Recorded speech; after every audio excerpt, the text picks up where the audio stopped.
यार दिल टूट जाता था मेरा जब हम लोगों को तैयार करते थे और वो किसी और के यहाँ जाके काम कर रहे होते। मतलब सिखाया हमने, टाइम हमने दिया, स्किल हमने डेवलप करी, लेकिन जब परफॉर्म करने का मौका आया तो भाई रेजिग्नेशन आ गया। फिर हमें ये ABCDEF फॉर्मूला मिला और फिर हमारे यहाँ चमत्कार ये हुआ कि हमारे एम्प्लॉय छोड़ के नहीं जाते थे बल्कि लोगों को लेकर आते थे। सो ए से जो चीज होती थी वो होती थी अप्रिसिएशन। हमें ये समझ में आया कि भाई जिस आदमी की आप कदर नहीं करोगे वो आपकी भी कदर नहीं करेगा। हम सोचते थे भाई सैलरी दे दी, हो गया, और क्या चाहिए।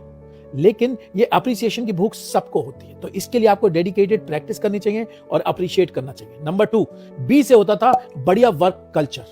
मतलब हमने ऑफिस को ना जेल बना के रखा था, सिर्फ परफॉर्मेंस की बात करते थे और जीरो फ्लेक्सिबिलिटी।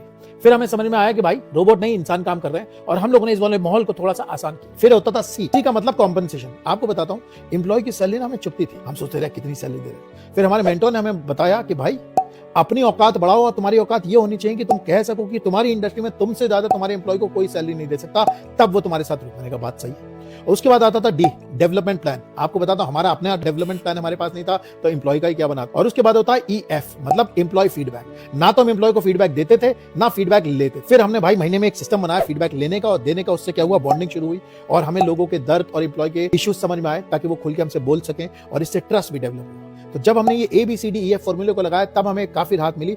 मुझे बताइएगा आप लोग रिटर्न करने के लिए क्या करते हैं।